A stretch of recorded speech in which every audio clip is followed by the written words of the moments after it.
So, good morning again, dear Sangha. It's so exciting to see everyone this morning.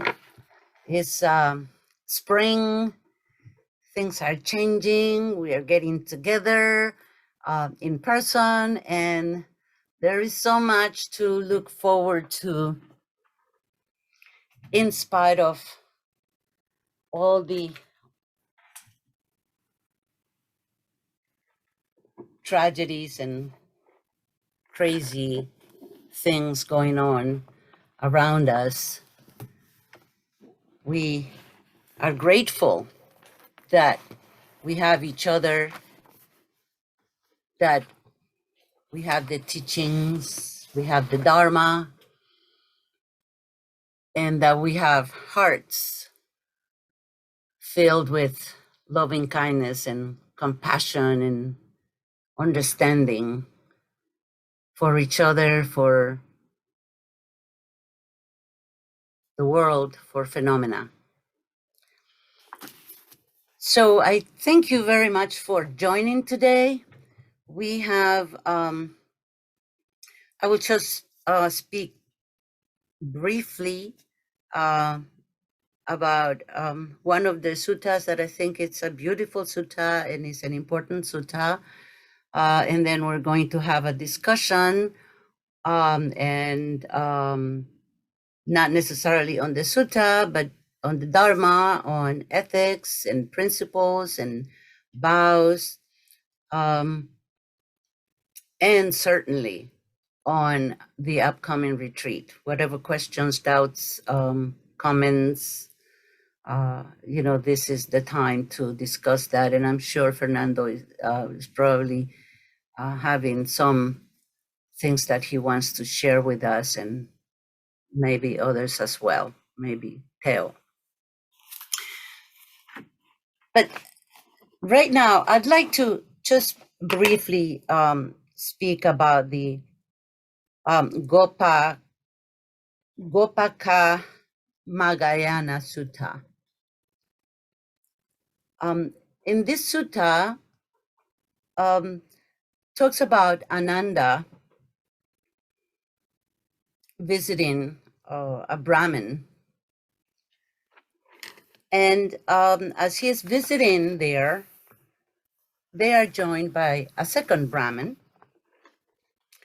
And the first Brahmin, whose name is Moggallana, and then joined by the other Brahmin, they asked Ananda, is there any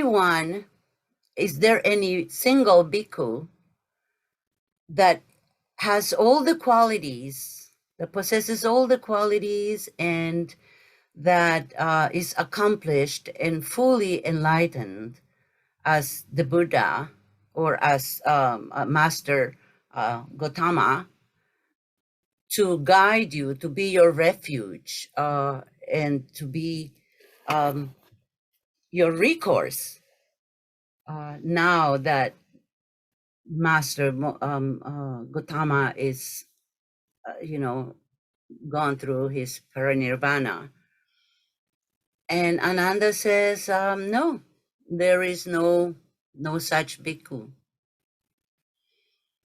And then they asked again, so is there a single bhikkhu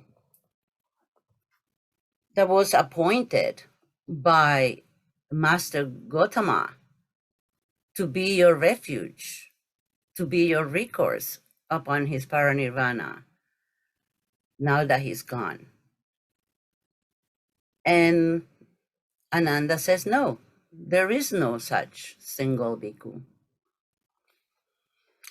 Then they asked again, so is there a single bhikkhu that the elders, that the Sangha and the elders of the Sangha have appointed, elected to be your recourse, to be your refuge? Ananda says, no, there is no such single bhikkhu.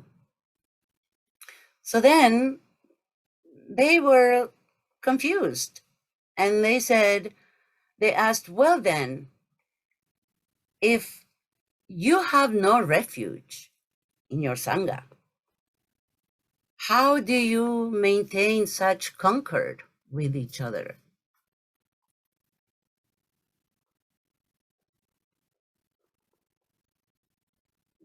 So then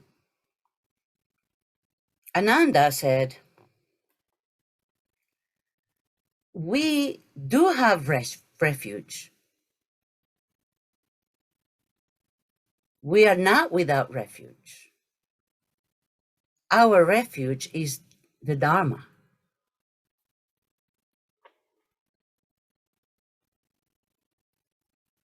The Dharma that was fully prescribed by Master Gotama with the prescribed training,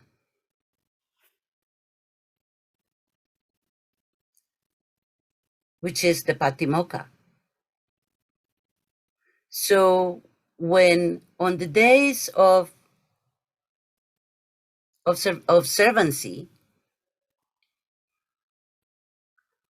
those who know will invite another one who knows to recite the Patimokkha. The Patimokkha are the rules of the Sangha. There are 227, I believe, and 331, 227 for monks and 320 something for nuns.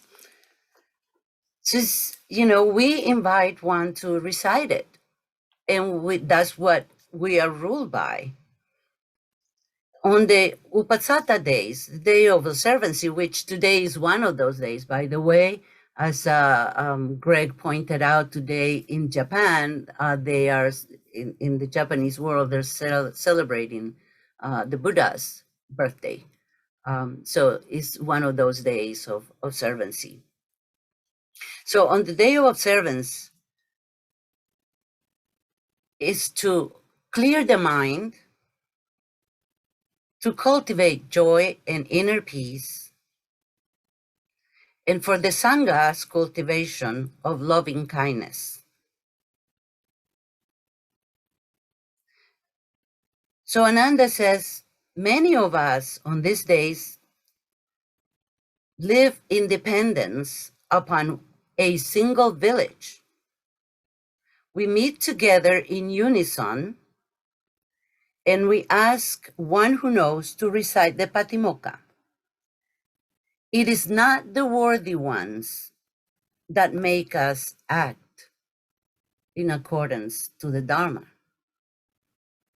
It is the Dharma that makes us act. So in this sutta, Ananda is sort of teaching us how the Sangha authority is determined. There is no authority but the Dharma. We live by the Dharma. And we have been discussing all these past months, we've been discussing vows, precepts, ethics, Buddhist vows, precepts, and ethics. And that's the Dharma. In this sutta, Ananda talks about 12 characteristics of a rightful monk, or in our case, Dharma teacher, Dharma priest, Dharma student, member of our Sangha. I'm not going to go over these 12 characteristics, but one of them is that the disciple or the student, the priest, the teacher, is one that knows the Dharma and speaks it, and is good in the beginning, is good in the middle, and is good in the end. So today we're going to speak the Dharma to each other, with each other, and hopefully we're going to follow that path of it being good in the beginning, good in the middle, and good in the end, so that we can prepare for our upcoming retreat of April 21st. And so that we can continue to live our ethical life, a life that is not confined to the Sangha, but it is spread in our every aspect of our everyday life. We live a Dharma that is good at the beginning, good in the middle, and good in the end.